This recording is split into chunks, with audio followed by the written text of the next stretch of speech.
यतीन्द्रप्रवणं वन्दे रम्यजामातरं मुनिं रम्यजामात्रयोगीन्द्रपादरेखामयं सदा यदात्मसत्तादिं रामानुजमुनिं भजे लक्ष्मीनाथसमारम्भां नाथयामुनमध्यमाम् अस्मदाचार्यपर्यन्तां वन्दे गुरुपरम्परां यो नित्यमच्युतपदां भुजयुग्मरुक्मव्यामोहतस्तदितराणि तृणाय मेने अस्मद्गुरोर्भगवतोऽस्य दयैकसिन्धोः रामानुजस्य चरणौ शरणं प्रपद्ये माता पिता वितयस्तनया विभूतिः सर्वं यदेव नियमेन मदन्वयानाम् आद्यस्य न कुलपतेर्वकुलाभिरामं श्रीमत्तदङ्घ्रियुगलं प्रणमामि मूर्खना भूतं सरश्च मादाहयभट्टनाथ श्रीभक्तिसारकुलशेखर योगिवाहान् भक्ताङ्घ्रिरेण परकालयतीन्द्रमिश्रान् श्रीमत्पराङ्कुशमुनिं प्रणतोऽस्मि नित्यं नीलातुङ्गस्तनगिरितटी कृष्णं आरार्ध्यं स्वं श्रुतिशतशिरःसिद्धं अध्यापयन्ति स्वच्छिष्टायां सृजनिगलितं याबलात्कृत्य भुङ्क्ते गोदा तस्यै नमैदमिदं भूय एवास्तु भूयः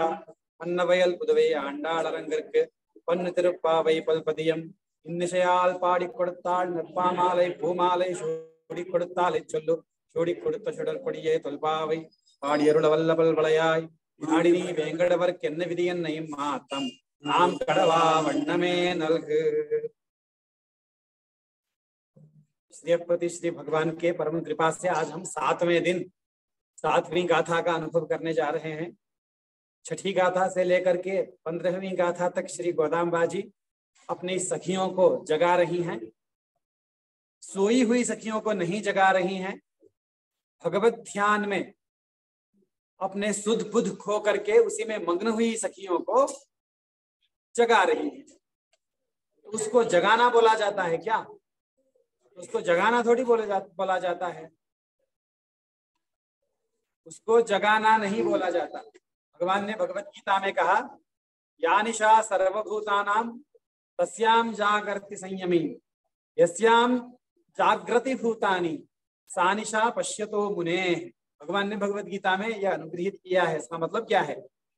जो समस्त लोगों के लिए निशा है, जिस विषय में समस्त लोग सो रहे हैं, ज्ञानी पुरुष वहां जगा रहता है।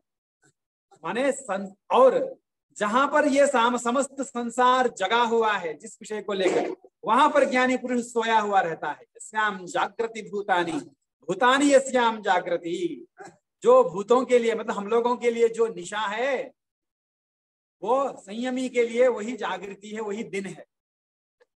तो ऐसा भगवान ने कहा। इसका मतलब क्या है कि संसार के भोग में, संसार के अनुभव में जो जागृत है, जिसकी इंद्रियां जागरूक हैं संसार के अनुभव में, संयमी के इंद्रियां, ज्ञानी की इंद्रियां उस संसार के अनुभव में सोई पड़ी हैं। माने संसार का अनुभव ज्ञानी की इंद्रियां नहीं करती। और जहां पर ये संयमी जगा हुआ है भगवत अनुभव में, परमात्मा के अनुभव में ये ज्ञानी पुरुष जगा हुआ है, उसके लिए वहां पर दिन है। तो उस विषय में समस्त लोक, उस विषय में समस्त भूत सोई हुई है। तो यहां पर ये गोपी ज्ञानी है कि नहीं है? तो सारी की सारी गोपियां अत्यंत जो गोदाम्बा जी के सखियां है, वो अज्ञानी हो सकती हैं क्या? वो बिल्कुल अज्ञानी नहीं है, परम ज्ञानी है। सब परम भक्ति के उत्कर्ष में विराजमान है सारी सखियां। तो इन सखियों को अज्ञानी नहीं बोला जा सकता, भक्तिहीन नहीं बोला जा सकता, तो ज्ञानी है। ज्ञानी है मतलब इनका सोना कैसा है? इनका सोना परमार्थ के विषय में जगना है। हम इनको सोया हुआ देखते हैं तो परमार्थ के विषय में ये जगी हुई है, परमानंद परमात्मा का अनुभव कर रही हैं वो। तो उनको जगाना माने क्या है? वो तो जगी हुई ही है। संसारियों के दृष्टि में भले सोई हुई दिख रही हो, अपने बिस्तर पे लेटी हुई हैं, आंख को बंद किया हुआ हो, भले ही संसारियों को यह दिखे, लेकिन वास्तव में वो कृष्णा अनुभव में मग्न है। कुछ सुध बुध नहीं है उनको संसार का। तो उनको जगाना, पारमार्थिक भाषा में उनको जगाना बोला जा सकता है क्या? जगाना माने क्या? ज्ञान के आलोक को प्रदान करना, ज्ञान देना, इसी का नाम जगाना है। ज्ञान देने को ही जगाना बोला जाता है यहाँ पर। तो स्वयं जो ज्ञानवती हैं, स्वयं ज्ञानी नाम अग्रेसरा होकर विराजमान है वो गोपी, उसको कैसे जगाया जाए? उसको कैसे ज्ञान दिया जाए? उसको ज्ञान दिया जा सकता है क्या? देखिए हम बोलते हैं कि गोदाम्बा जी अपनी सखियों को जगा रही हैं, तो यहाँ पर भी एक सूक्ष्म बात है कि उनको ज्ञान तो है, लेकिन उस ज्ञान के ही नशे में, ज्ञान मूर्ति भगवान के अनुभव में, तो ज्ञान के परम उत्कर्ष को प्राप्त करके भगवान का अनुभव कर रही हैं, उसी का नाम तो परज्ञान है। भगवान का जो साक्षात्कार है संप्रदाय में, उसी को परज्ञान बोलते हैं। परभक्ति, परज्ञान, परम भक्ति जब बोला जाता है, ये परज्ञान क्या होता है? परज्ञान माने भगवत स्वरूप का साक्षात्कार, भगवत आत्म स्वरूप का, भगवान के दिव्य मंगल विग्रह के जो साक्षात्कार है, भगवान को भगवान जान करके जो साक्षात्कार होता है, उस साक्षात्कार का नाम है परज्ञान। तो वैसी स्थिति में है, समाधि में भगवान का ध्यान कर रही है ये गोपी। इसको और ज्ञान देना, इसको जगाना माने क्या है? इसको ज्ञान देना माने क्या है? तो इसको भी एक ज्ञान देना है, इसको भी रस देना है, सार तत्व सिखाना है। समस्त वेदों के बीज है गोदामा जी का, गोदामा जी के श्री सूक्त। माने ये गोपी फल ही चख रही है, बीज को हाथ में लिया नहीं इस गोपी ने अभी। तो इसको बीज, अत्यंत मूलभूत तत्व जो है उसको सिखाना है गोदामा जी, तो सिखा रही हैं।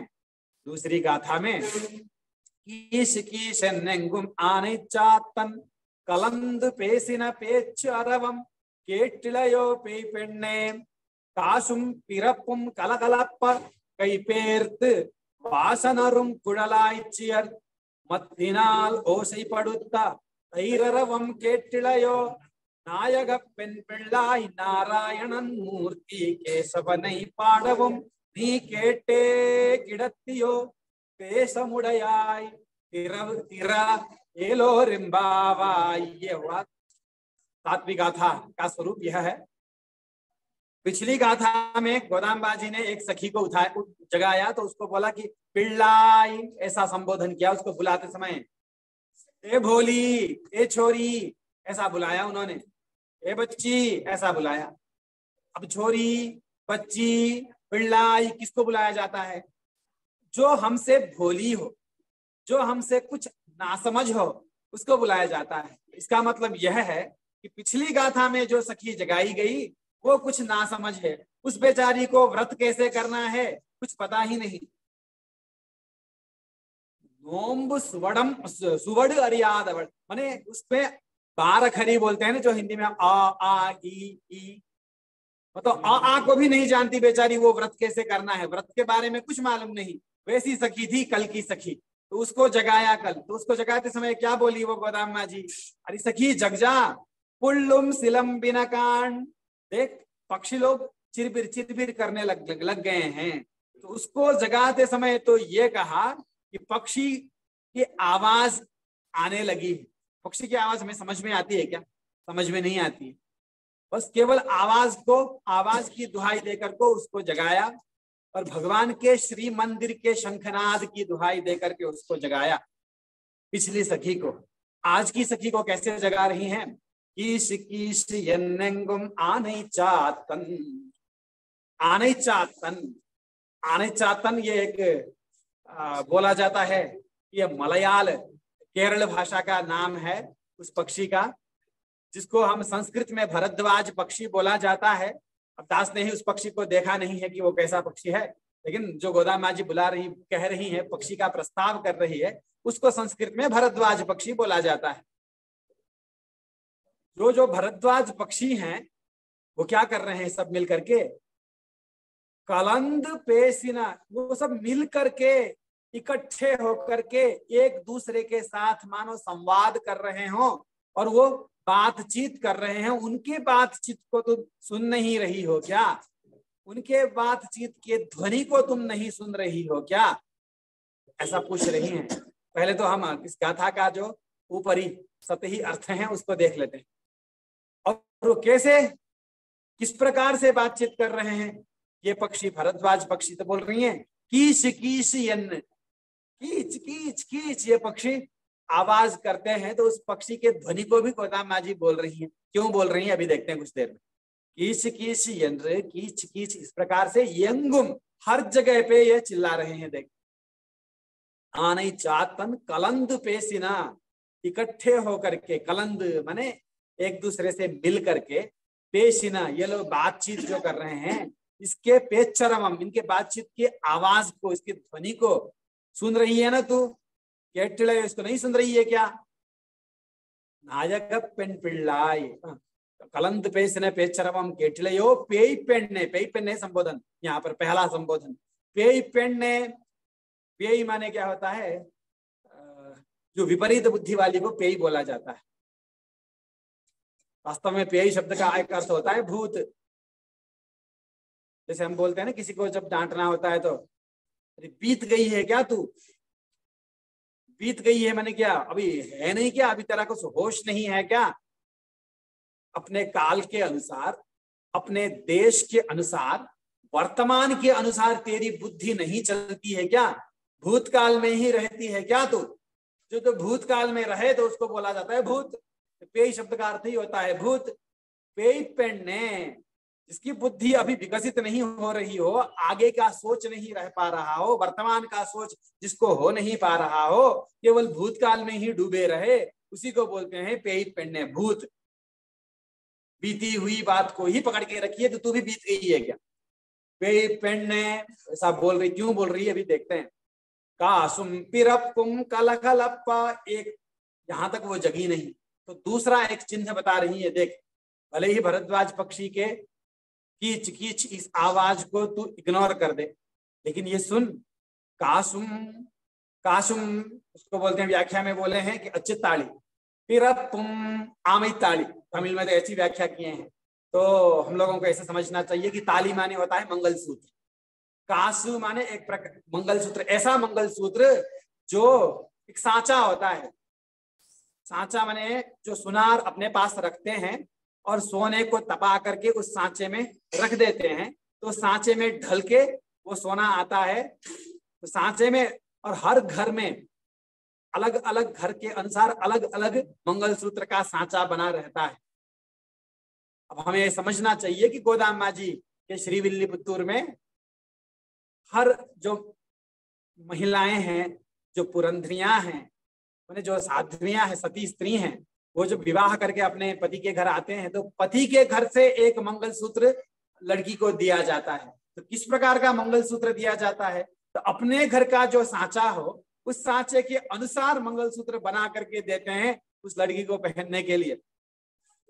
भगवान का तिलक, शंख, चक्र, श्री महालक्ष्मी जी, वहां पर कमल का चिन्ह हो, जो भी हो अपने अपने घर के अनुसार जो भी चिन्ह उस सांचे में लगा हुआ हो, तो उसको बोलते हैं कासु, वो मंगलसूत्र। कासुम वो मंगलसूत्र, और पिरप्पुम, पिरप्पुम माने वो मंगलसूत्र जो अपने मायके में माता बना करके देती है मंगलसूत्र। घर के सांचे में ढला हुआ नहीं रहता है, वो माता ही देती है एक मंगलसूत्र, एक सोने का बना करके गोल गोल होता है।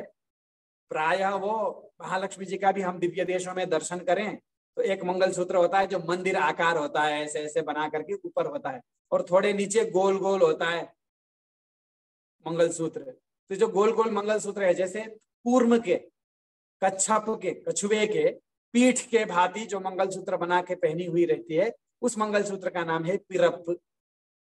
तो ये मंगलसूत्र और वो मंगलसूत्र दोनों टकरा रहे हैं। कहाँ टकरा रहे हैं भाई?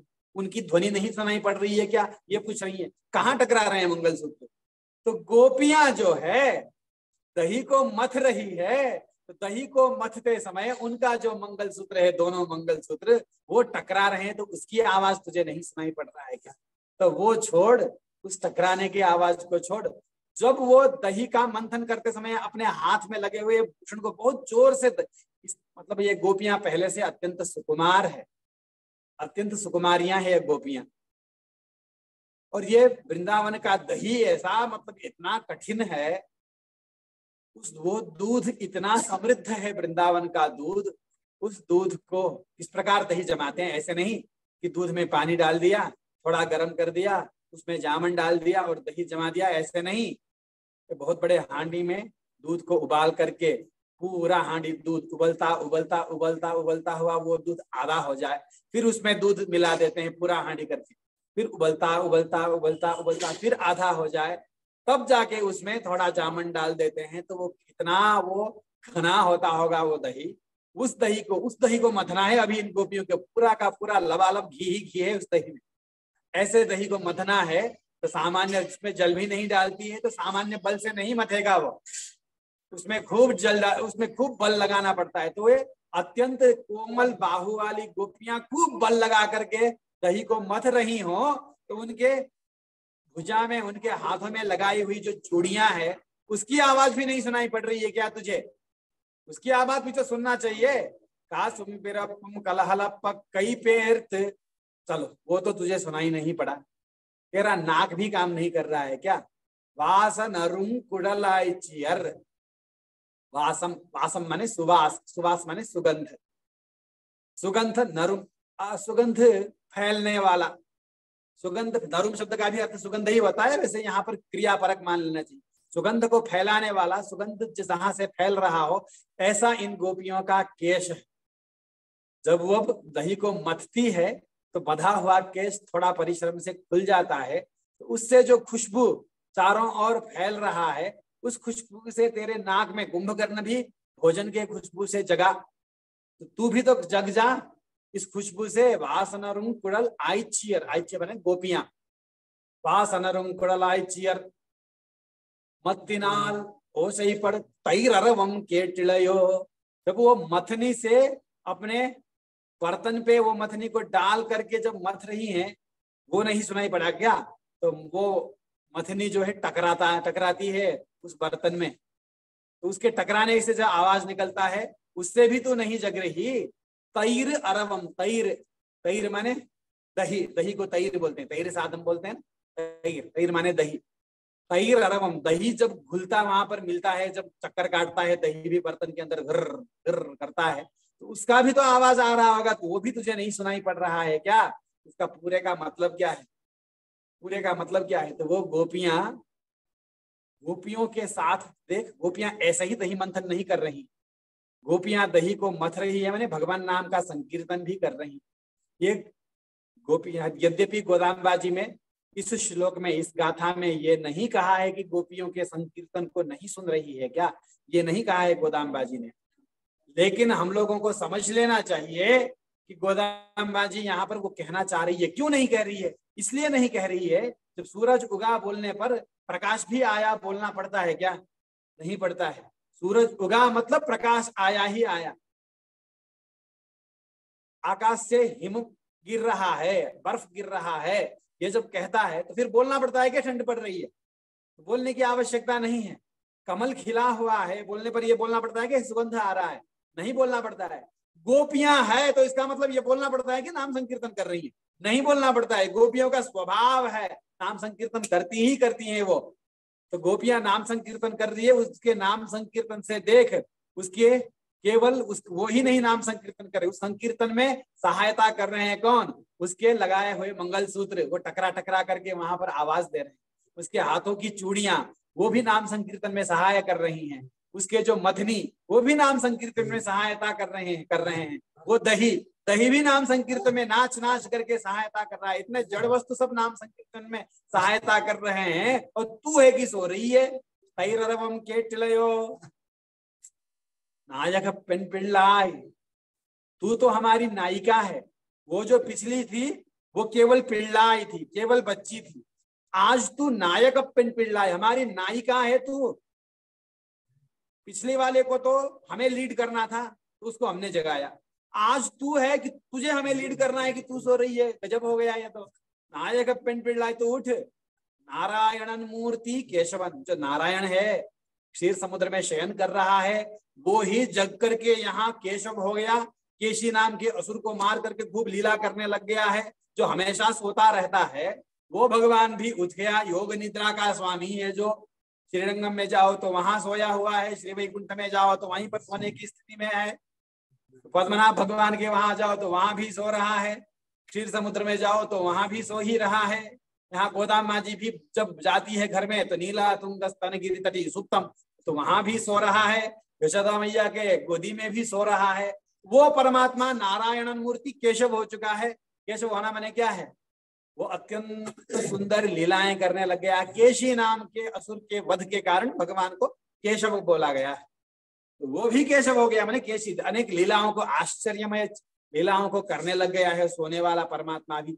तू है कि सो रही है।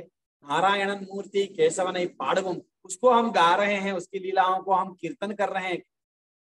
उसको सुनने के बाद भी पाड़वम नी केटे, तू सुन करके केटे किड़तियो, सुनती हुई पड़ी ही रहेगी क्या। तेजमुड़या, अरे तेजस्विनी, तू तो बड़ी तेजस्विनी है, तेरा खोल दे, अपने दरवाजे को खोल दे, हम आई हुई हैं, खोल दे तेरा एलो रेम्बावा। ये इस गाथा का अर्थ होगा। अब हम देखते हैं गोदामा जी किस अभिप्राय से इन शब्दों का प्रयोग कर रहे हैं। किस किस यन्नेंगुम आनै चातन, भरद्वाज पक्षी।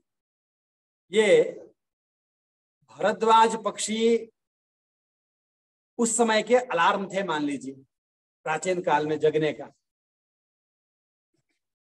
पहले जो नायिका को जगाया था तो उस समय बोला गया कि पक्षी लोग केवल चिरबिर चिरबिर कर रहे हैं।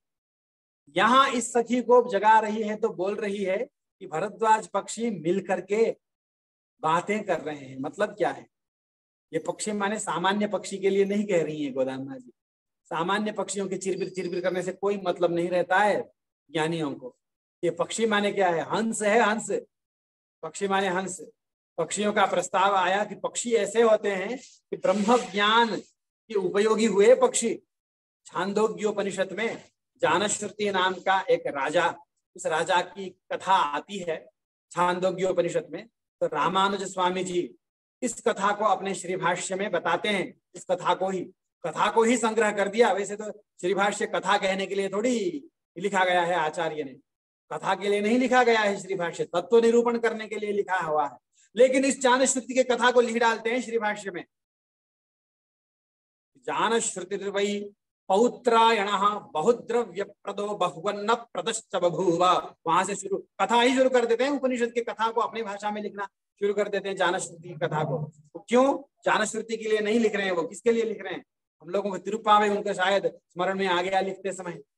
गोदामा जी पक्षियों के आवाज को, ज्ञानियों को जगाते समय पक्षियों की आवाज की दुहाई लगा रही है दो दो गाथाओं में। पुल्लिनवाय वहां पर तो दूसरा हो गया, पहली गाथा में पुल्लुम शिलम्बिनहान, यहाँ पर कीश कीशी अन्नेंगुम। तो वहां पर भी गोदामा जी एक ज्ञानी को जगाने के लिए पक्षियों के आवाज को बोल रही है, यहाँ पर भी ज्ञानियों को जगाने के लिए एक पक्षियों के आवाज को कह रही हैं। इस जानश्रुति के भी कथा में पक्षियों की आवाज से ही उसको ब्रह्म ज्ञान की प्राप्ति होती है। तो इस कथा को गोदामा जी के कथा के साथ मैच करता है, गोदामा जी के तिरुप्पावे के साथ। तो इस कथा को लिख डालो श्री भाष्य में। तो लिख दिया उन्होंने श्री भाष्य में उस कथा को। क्या होता है, शुगस्य तद अनादर श्रवणात् तदाद्रवणाच्च सूच्यते ही, ये एक अधिकरण है, अपशूद्राधिकरण बोलते हैं उसको। उस अधिकरण में यह निरूपण किया है रामानुज स्वामी जी ने इस कथा को। तो यह कथा यह है कि जानश्रुति नाम का एक राजा हुआ, वो इतना बड़ा दानी हुआ, इतना बड़ा दानी हुआ, धर्म से दान से उसकी प्रसिद्धि बहुत हो गई, इंद्रलोक तक उसकी प्रसिद्धि पहुंच गई। तो उसके यहाँ आश्रम में आकर के दो ऋषियों ने भोजन किया। उसके यहाँ का सत्कार, उसके यहाँ का भोजन कराने की प्रक्रिया, भोजन की क्वालिटी, वहां का आचार विचार, जो जिस आचार में आए उस आचार के अनुसार उनका के साथ व्यवहार, सब देख करके ऋषि लोग अत्यंत प्रसन्न हुए। और इन्होंने सोचा ये राजा इतना धर्म कर्म कर रहा है, इसको तो कृपा करना ही चाहिए, कृपा कर देनी चाहिए। कैसे कृपा करें? किसी ब्रह्मज्ञानी के पास इसको भेजना चाहिए। तो कैसे भेजें? बिना पूछे, कुछ बताना नहीं चाहिए, पूछेगा तो नहीं है। इन लोगों ने सोचा कृपा कर देनी है। तो दो हंस के जोड़े बन गए। हंस के जोड़े के रूप में उसके ऊपर से उड़ रहे हैं दोनों पक्षी, तो उड़ते हुए बात कर रहे हैं जिससे राजा सुन सके। तो एक ऋषि बोल रहे हैं, हंस पक्षी के रूप में उड़ रहे ऋषि बोल रहे हैं, अरे सुनो, क्या यहाँ से इस दरबार के ऊपर से मत उड़ो। दूसरा हंस पक्षी बोलता है क्यों ना उड़े, अरे ये जानश्रुति का दरबार है, पौत्रायण का दरबार है, तो क्या इतना बड़ा धार्मिक है, इतना बड़ा राजा है, तो इसके ऊपर से उड़ेंगे तो हम गिर जाएंगे। इसका तेज, इसकी तेजस्विता इतनी है तो हम सह नहीं पाएंगे, हम गिर जाएंगे। तो बोलता है दूसरा हंस पक्षी, अरे जा, ये कोई रैक्व के समान है क्या? रैक्व के समान इसमें तेजस्विता है क्या जो हम गिर जाएंगे? नहीं गिरेंगे, बोलता है। अब इस राजा को सुनाई पड़ा ये रैक्व कौन है। अब ये रैक्व कौन है? मेरे ऊपर जाने से हंस पक्षी बोल गए कि मेरे दरबार के ऊपर जाने से एक बोल रहा है कि भस्म हो जाएंगी, इतनी तेजस्विता मुझ में, पता नहीं मुझ में क्या तेजस्विता है, और दूसरा बोला कि ये रईक्व क्या है, रईक्व है क्या, ऐसा पूछ रहा है। तो रईक्व के ढूंढो रईक्व को।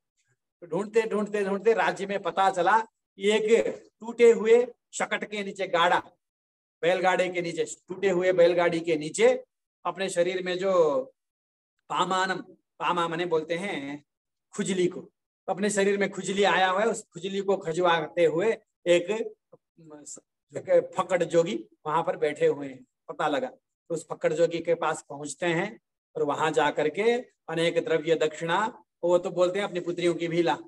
ये ऋषि उसके श्रद्धा को चेक करने के लिए, ऋषि ने देखा कि बहुत बड़ा राजा आया है, केवल नाटक करके आया है, ब्रह्म ज्ञान लेने की श्रद्धा इसमें है कि नहीं, ब्रह्म ज्ञान के महत्व को ये जानता है कि नहीं, ये चेक करने के लिए उन्होंने कहा कि अपना पूरा, अपने बच्चियों का, अपनी पुत्री को भी लाके मुझे कन्यादान दे दे, अपनी संपत्ति को सब कुछ ले आ।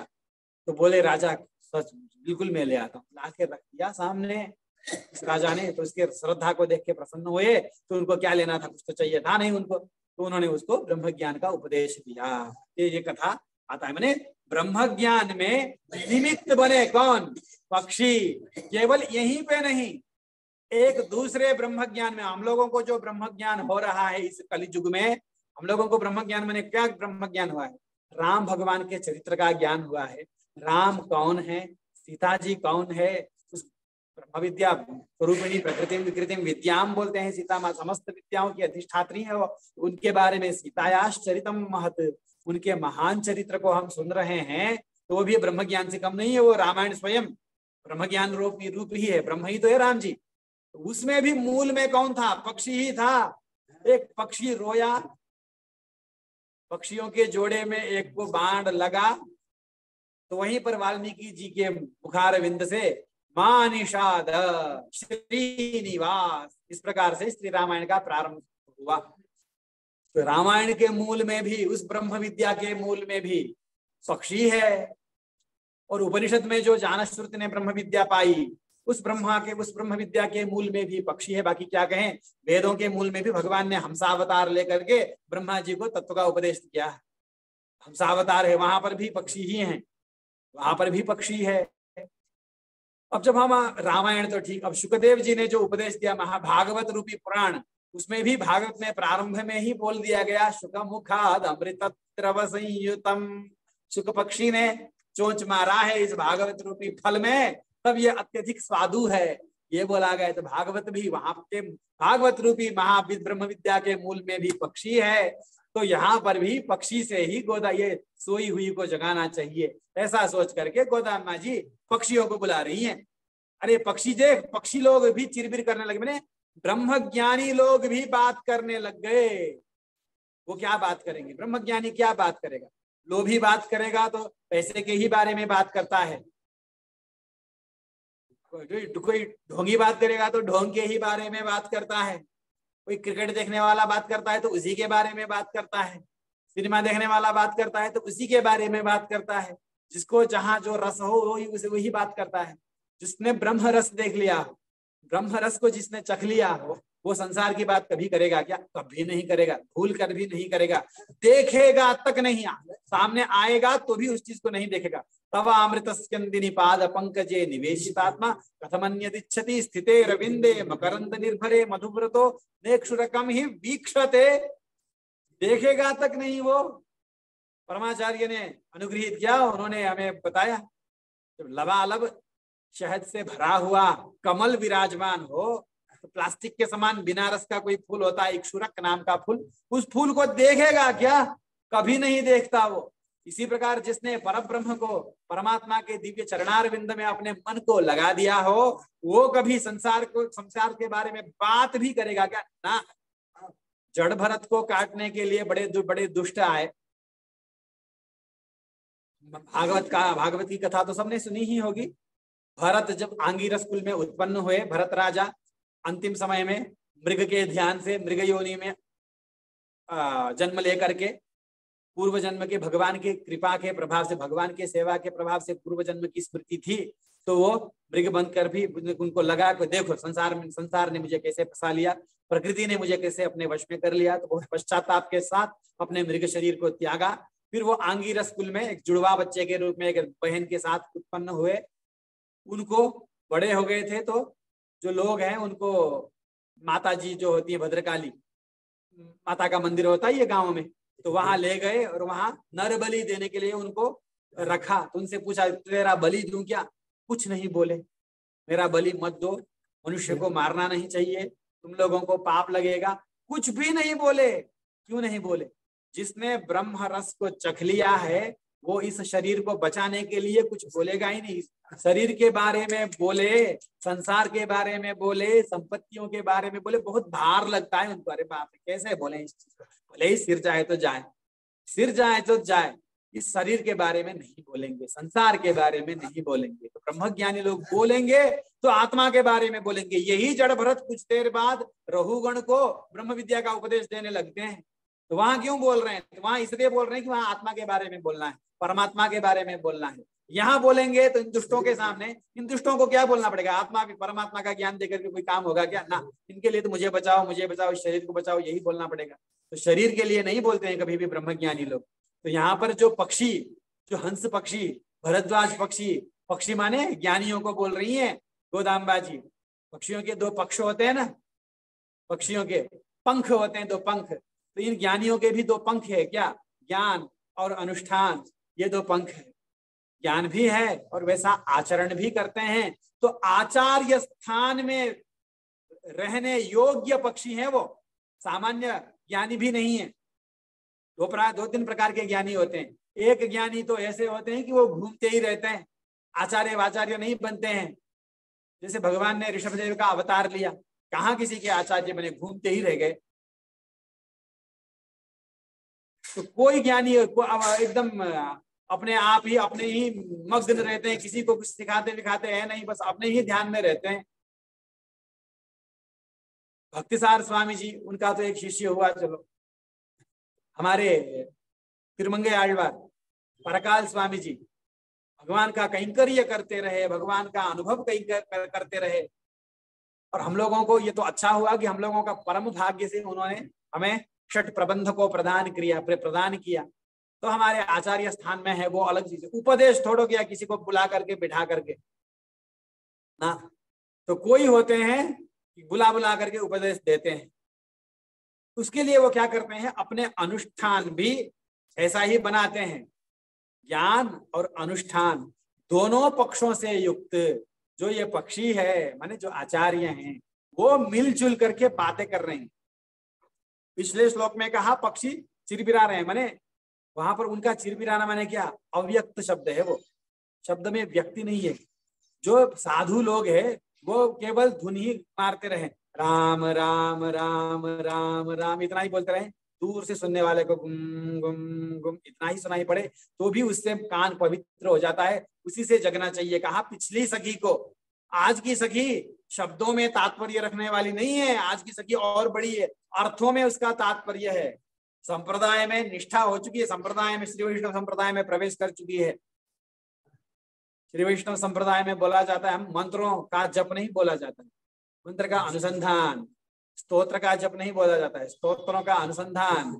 श्री सहस्रनाम जपे नहीं बोला जाता है, सहस्रनाम पारायणे। जब शब्दों में तात्पर्य नहीं है हम लोगों का, शब्द तो किस लिए? उस अर्थ को पकड़ने के लिए शब्द है। शब्द के महिमा को नकार नहीं रहे हैं, इसे नहीं समझना चाहिए कि शब्दों के महिमा को नकार रहे हैं ना। कहा ही आचार्य ने, मंत्रत्तिलुम मंत्रत्तिक्कु उल्लीडान वस्तुविलुम मंत्र प्रदनान आचार्यन पक्कलिलुम प्रेमम घनक्क उंडानाल कार्य कर्मावदुतु। आचार्य ने हमें सिखाया ही है कि मंत्र के स्वरूप में भी प्रेम हो, मंत्र के अर्थ में भी प्रेम हो। मंत्र उल्लीडान वस्तुविलुम माने भगवान में, मंत्र का अर्थ वहां भगवान, नारायण शब्द का अर्थ तो भगवान ही है। तो मंत्र में भी प्रेम हो, मंत्र के अर्थ में भी प्रेम हो। लेकिन आचार्यों ने जो हमें सिखाया वो क्या सिखाया है? अर्थ में तात्पर्य रखो, यही ने सिखाया है।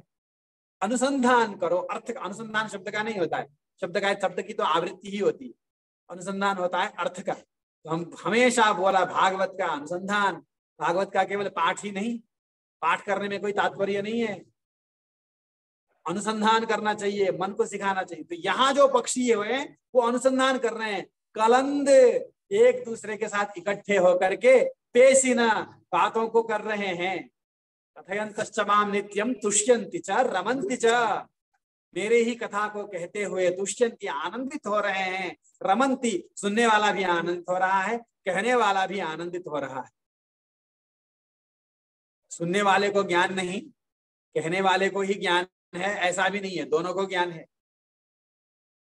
पूरे स्वामी जी को कुछ ज्ञान कम है क्या? ना, पूरे स्वामी जी महाज्ञानी है, फिर भी रामानंद स्वामी जी के प्रवचन में आके बैठते हैं कि नहीं? बैठते हैं, बैठते हैं, क्योंकि भगवान की कथा, भगवान का रस कभी भी नहीं लगता है कि ये हो गया ना, हो गया पर्याप्त हो गया, ऐसा कभी नहीं लगता है। भगवान का स्वरूप, भगवान की लीलाएं, भगवान का नाम, भगवान का धाम, भगवान की कथाएं, भगवान के जन, इनके बारे में बातें करें तो कभी भी वो लगता है कि अब हो गया, बहुत ले लिया, बस, ऐसा कभी नहीं लगता है, कभी नहीं लगता है। इसलिए श्री भगवान का ही एक नाम है आराव अमुदन, माने अपर्याप्त अमृत, कभी पर्याप्त लगता ही नहीं, कभी हो गया बस हो गया लगता ही नहीं।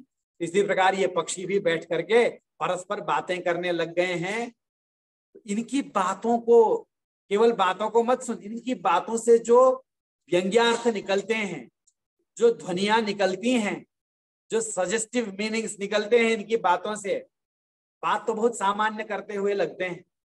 क्या कर रहे हैं? भगवान कृष्ण ने क्या लीला है, बहुत सामान्य सी बात करते हुए लगते हैं, भगवान की चर्चा कर रहे हैं ऐसा लगता है, लेकिन उनके बात को मत समझ, बात की गहराई को समझ, बात को मत, केवल बातों को मत सुन, तू बात की गहराई को समझ। बात की गहराई क्या है? तो बात की गहराई सब लोगों ने, जिन्होंने मंत्रार्थ सुना होगा उनको मालूम होगा। श्रीमद अष्टाक्षर महामंत्र का अर्थ क्या है? श्री भगवत निष्ठा है, भगवत पारतंत्र्य है, उपाय भी अपना नहीं, प्राप्य भी अपना नहीं, स्वरूप भी अपना नहीं, सब कुछ भगवान का है। मंत्र का ऊपर ही ऊपर का अर्थ तो ये है, लेकिन उसमें से जो एक तेज निकलता है, उसमें से जो एक खुशबू निकलती है, तो वो क्या कहती है? वो खुशबू क्या, किस चीज का वो तेज है, किस चीज का वो सुगंध है? उस मंत्र से निकलने वाला सुगंध भगवान के लिए अपना स्वरूप, भगवान ही अपने उपाय, भगवान ही अपने उपेय नहीं है, क्या है फिर? भागवतों के लिए ही अपना स्वरूप है, भागवतों के लिए ही अपने वही अपने उपाय हैं, भागवत ही अपने उपेय भी हैं। ये अर्थ निकलता है मंत्र से। तो मंत्रार्थ का जिन्होंने श्रवण किया होगा उनको मालूम होगा। तो ये जो ब्रह्मज्ञानी पक्षी के रूप में चित्रित जो ब्रह्मज्ञानी बातें कर रहे हैं, उनके बातों से क्या मतलब, जो